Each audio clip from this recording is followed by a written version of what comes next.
University మంచి భవిష్యత్తు కోసం తెలుగు విద్యార్థులు ఇష్టపడే యూనివర్సిటీ. కాల్ 9059052378 9059052379.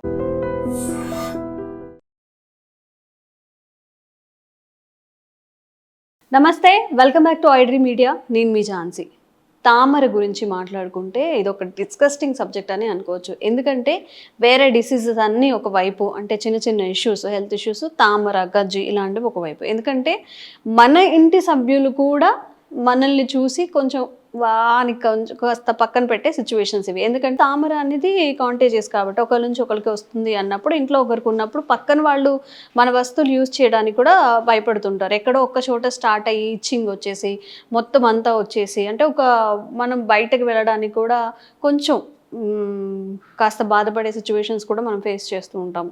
మరి ఈ తామరకి ఆయుర్వేదంలో ఎలాంటి వైద్యపరమైన చికిత్స ఉంది, ఎలాంటి మెడికేషన్ ఉంది, అసలు ఎందుకు వస్తుంది ఈ తామర? ముందుగా తెలుసుంటే అబ్బా ఇలాంటివి చేసేవాళ్ళం కాదు అంటూ ఉంటారు కదా. అండ్ వచ్చినప్పుడు కూడా కొన్ని తినకుండా ఉండాలి. అవేంటనేది తెలుసుకుందాము. ప్రస్తుతం అంతా ఉన్నారు 35 ఏళ్ల ఆయుర్వేద వైద్య అనుభవం ఉన్న చిటిబుట్ల మధుసూదన్ శర్మ గారు.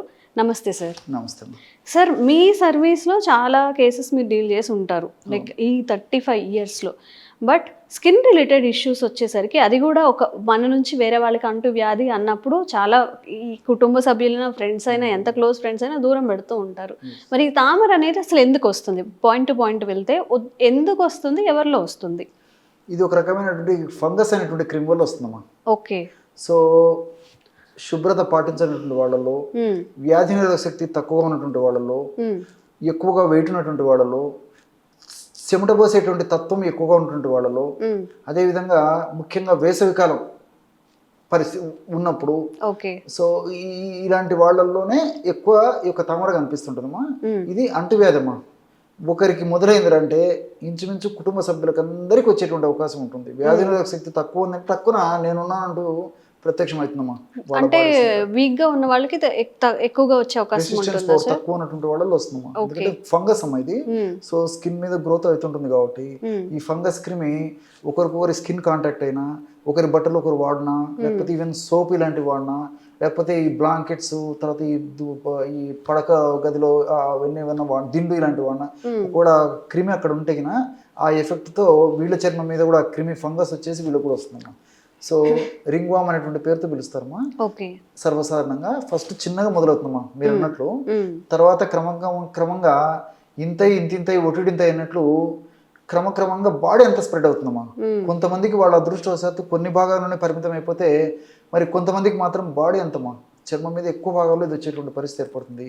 ముఖ్యంగా ఈ చంకల భాగంలో, ఫోల్డ్స్ ఉన్నటువంటి ప్రాంతంలో, అదేవిధంగా నడుము భాగంలో, పొత్తికడుపు భాగంలో, అదేవిధంగా గజ్జల ప్రాంతంలో. మనం ఇప్పుడు ఏదైనా టైట్ గా సమ్ బ్లౌజెస్ ఇక్కడ టైట్ గా ఉన్నా కానివ్వండి, చాలా మంది బాగా టైట్ బట్టలు వేసుకుంటారు, అట్లా కూడా వస్తుంది కదా ఎక్కువ అవకాశం ఆ ప్లేసెస్ లో కూడా. గాలి ఆడనటువంటి ప్రదేశాల్లో ఎక్కడైనా ఇది ఉధృత రూపం దాలుస్తుంటుందమ్మా.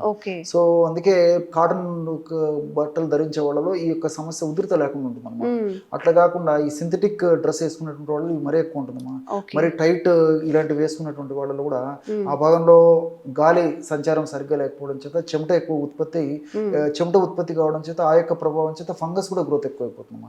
సో దానివల్ల దురద, మంట, పోటు, సలుపు, అసౌకర్యము, అదే భాగం అంతా నల్లగా కావడము ఇలాంటివన్నీ వచ్చేసి ఇబ్బంది పెడుతుంటుంది. వాళ్ళకే పరిమితం కాకుండా ఒకరి నుంచి ఒకరికి స్ప్రెడ్ అయ్యే అవుతుంది. అంతే, అవకాశం కాదు, అవుతుంది. ఎక్కువ శాతం అంటువ్యాధి. అంటువ్యాధి. Okay sir. మరి ఎందుకు, అంటే ఫుడ్ హ్యాబిట్స్ వల్ల ఏమైనా వస్తుందా సార్? లేకపోతే ఏమైనా వంశపారంపర్యంగా అమ్మకి నానికి ఉన్నప్పుడు రావడం, లేకపోతే మేనమామలకు ఉంటే కొన్ని వస్తాయంటారా, అలా ఏమన్నా వస్తుందా? తామరకు అనువంశికతకు పెద్దలకు కానీ మన కుటుంబ సభ్యులకు కానీ వచ్చేటువంటి లింక్ అయితే అవకాశం అయితే లేదమ్మా. కేవలము చెప్పాను కదమ్మా, ఆహార పదార్థాలు కూడా ఎక్కువ స్పైసీ ఫుడ్ కానీ, ఎక్కువ సాల్ట్ ఫుడ్ తీసుకోవడం కానీ, ఇట్లాంటి బేకరీ ఫుడ్స్ ఇలాంటివి తీసుకున్నటువంటి వాళ్ళు ఏమైతుంటే తామర వ్యాధి ఉధృత వచ్చేదానికి అవకాశం ఉంటుంది. అంతేగాని తీసుకున్న వాళ్ళ సీ ఫుడ్ తీసుకున్నా కూడా వస్తుందా? అవకాశం ఉంటుందమ్మా. ఓకే. అంతేగాని ఖచ్చితంగా మరి ఆ ఫుడ్ తీసుకున్నటువంటి వాళ్ళు అందరూ రావాలని కూడా లేదమ్మా.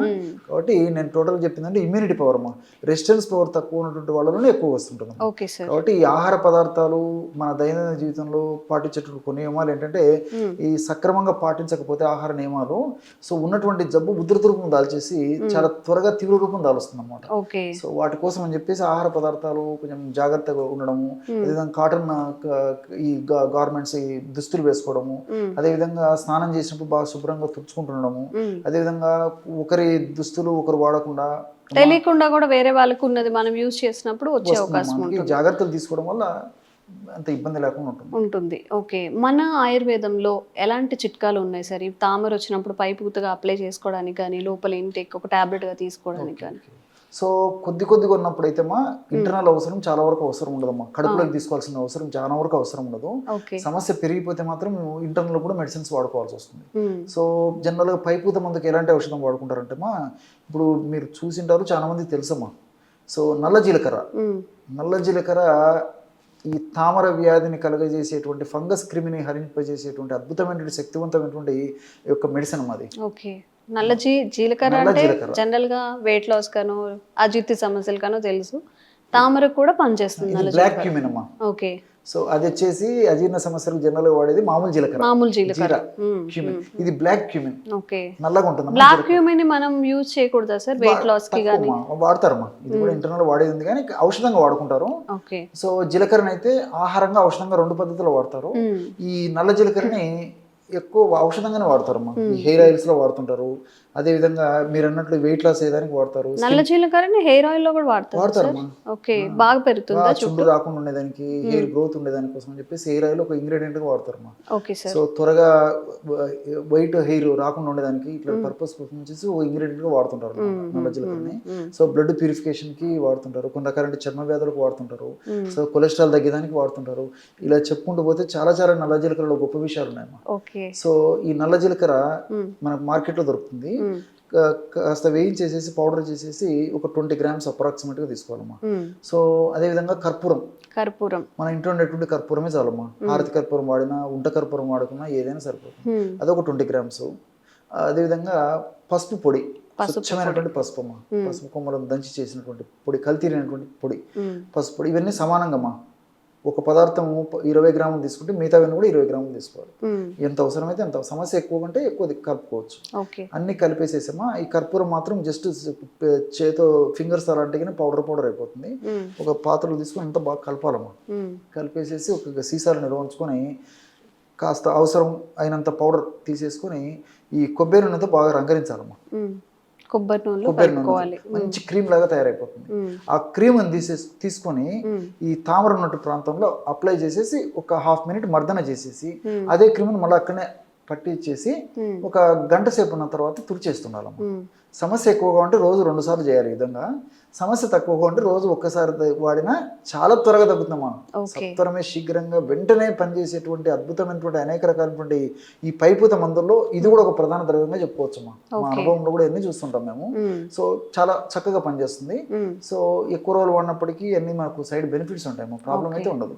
సో ఇంటర్నల్ మెడిసిన్స్ అనేసరికమ్మా వైద్యుల సలహా తీసుకోవడం మంచిది.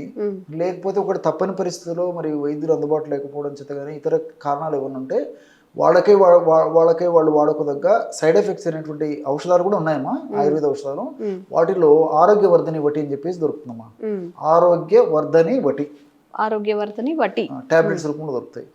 పొద్దున ఒక టాబ్లెట్, రాత్రి ఒక టాబ్లెట్ రోజు కొన్నాళ్ళ పాటు తీసుకోవడం వల్ల కూడా చాలా చక్కటి ప్రయోజనం దొరుకుతుంది. అదేవిధంగా ఈ యొక్క వేపతో తయారు చేసినటువంటి ఈ మాత్రలు కూడా దొరుకుతాయమ్మా. నింబ టాబ్లెట్స్ అని చెప్పేసి, అదేవిధంగా నింబ పిల్స్ అని చెప్పేసి. నింబ అంటే వేప. సో అది కూడా కావాలంటే పొద్దున నుండి సాయంత్రం కూడా తీసుకోవచ్చు. వీటికి తోడు మరీ సమస్య ఎక్కువగా ఉన్నట్లయితే ఈ కిరాతారిష్ట అని చెప్పేసి ఒక ఔషధం దొరుకుతుందమ్మా. కిరాత అంటే నేలవేము. ఇప్పుడు వేప చెట్టు పెద్దగా ఉంటుంది కమ్మా, ఇది చిన్నగా ఉంటుంది కాబట్టి నేలవేము. వేము అంటే వేప. నేలవేము కొద్ది ప్రాంతంలోనే నేలను ఆనుకొని కొద్ది ఎత్తు మాత్రం పెరుగుతుందమ్మా. అది కూడా ఈ తామర తగ్గించడానికి చాలా అద్భుతంగా పనిచేస్తుంది. సో కిరాతారిష్ట అంటారమ్మా సంస్కృతంలో. నీలవేమంటే తెలుగులో. ఓకే. సో అది మనకు మార్కెట్లో దొరుకుతుంది. అది రోజు ఉదయం ఒకసారి రాత్రి ఒకసారి 10 ml లిక్విడ్ 10 ml వాటర్ కలిపి తీసుకున్నా కానీ ఈ బ్లడ్ బాగా ప్యూరిఫికేషన్ జరగడంతో పాటు ఈ ఫంగస్ గ్రోత్ కూడా తగ్గిపోయి ఫంగస్ యొక్క ఇబ్బంది లేకుండా భవిష్యత్తులో దానివల్ల ఇతర ఉపద్రవాలు రాకుండా కూడా కంట్రోల్ చేస్తున్నాం. దురద తగ్గిపోతుంది. తర్వాత చర్మం కలర్ కూడా మారిపోయి ఉంటుంది నల్లగా, ఆ నలుపుదనం కూడా తగ్గిపోతుంది ఈ కిరాతరిష్ట అనేటువంటి ఔషధాన్ని వాడుకోవడం. ఓకే సార్, కొంచెం స్వీట్ అండ్ షార్ట్గా చెప్పండి సార్. తామర వచ్చినప్పుడు అవాయిడ్ చేయాల్సిన పదార్థాలు ఏంటి? అవాయిడ్ చేయాల్సిన చెప్పాను కదమ్మా, ఈ జంక్ ఫుడ్ ఎక్కువ తీసుకోకూడదమ్మా. ఫాస్ట్ ఫుడ్స్, తర్వాత ఈ bakery foods, ice creams, cool drinks, ఇలాంటి పదార్థాలు ఎంత తక్కువ తీసుకోగలిగితే అంత మంచిదమ్మా. ఇవంటే ఇవన్నీ ఏంటంటే అసిడిక్ నేచర్ ఉంటున్న పదార్థాలు.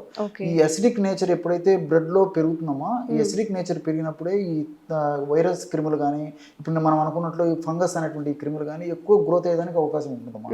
వాటికి అది ఆహారంగా వాటికి మంచిగా ఉపయోగపడుతుంది. కర్రీస్ లో సార్, కర్రీస్ వెజిటేబుల్స్ కానీ మీట్ లో కానీ ఎలాంటివి అవాయిడ్ చేయాలంటారు? కర్రీస్ లో కూడా ముఖ్యంగా ఈ దుంపకూరలో అవాయిడ్ చేయడం మంచిదమ్మా. సో దుంపకూరలు, తర్వాత ఈ వంకాయలమ్మా, చాలా మంది చెప్తుంటారు వంకాయలు ఉంటుంటే కొన్ని కెమికల్స్ వల్ల కూడా దురద పెరిగిపోయేటువంటి టెండెన్సీ ఉంటుంది కాబట్టి ముఖ్యంగా ముదిరినటువంటి వంకాయలు తీసుకోకూడదమ్మా. తర్వాత ఈ కర్రీస్ లో దుంపకూరలు, ఈ బంగాళదుంప కానీ, చిలగడ దుంప కానీ, అదేవిధంగా చేమగడ్డలు అని చెప్పి చెప్తుంటారమ్మా, ఆ గడ్డలు కానీ ఇలాంటివి తీసుకోకూడదమ్మా. సో ఇలాంటివి తీసుకోకూడదు. తర్వాత ఆయిల్లో ముంచి చేసినటువంటి వడలు, పకోడీలు ఇలాంటివన్నీ కూడా కొన్నాళ్ళ పాటు బంద్ చేయడము, లేకపోతే తీసుకుని చాలా కొద్ది ప్రమాణంలో తీసుకుంటే సరిపోతుంది. నీళ్ళు ఎక్కువ తాగుతున్నారమ్మా. నీళ్ళు ఎక్కువ తాగుతున్నా బాడీని కూల్ చేసేటువంటి ఆహార పదార్థాలు బాగా వాడుకోవడం వల్ల మరి తామర వ్యాధి రాకుండా ఉంటుంది. ఒకవేళ వచ్చినప్పటికీ చాలా త్వరగా తగ్గిపోతుంది. ఓకే సార్, ఏవైతే చెప్పారో చాలా చాలా సులువైనవి, మనకి ఇంట్లో దొరికేవి కాబట్టి ట్రై చేసి చూడండి. ఒక 1 month 2 months చేసి చూడండి. ఎందుకంటే చాలామంది ఈ స్కిన్ రిలేటెడ్ అలర్జీస్ వచ్చినప్పుడు ఒకటి పడదని ఇంకొకటి పడదని అవి మార్చి యూజ్ చేస్తూ ఉంటారు. ఇవి యూజ్ చేయడం వల్ల అన్నీ న్యాచురల్గా దొరుకుతాయి కాబట్టి కొంచెం ఏదైనా టైం పట్టినా కానీ మనకి ఏం సైడ్ ఎఫెక్ట్స్ ఉండవు. స్కిన్ రిలేటెడ్ మళ్ళీ బయటకు కనిపిస్తాయి అనుకోవడానికి కూడా ట్రై చేయండి. చేసి ఎలా వర్క్ అయింది, లేదు మీకు తెలిసిన వాళ్ళకి తామరతో ఎవరైనా బాధపడుతుంటే ఈ వీడియో వాళ్ళకి ఫార్వర్డ్ చేయండి. తప్పకుండా చాలా ఉపయోగపడుతుంది. అండ్ ఇలాంటి రిపీట్ అండ్ ఎలాంటి ఆరోగ్య సమస్యలు ఉన్నా కూడా కామెంట్స్ రూపంలో తెలియజేయండి. తప్పకుండా వీడియో చేసి ప్రయత్నం చేస్తాం. Thank you sir. నమస్తే. Sir, one life lesson what medicine has taught you. Whatever you can do without expecting.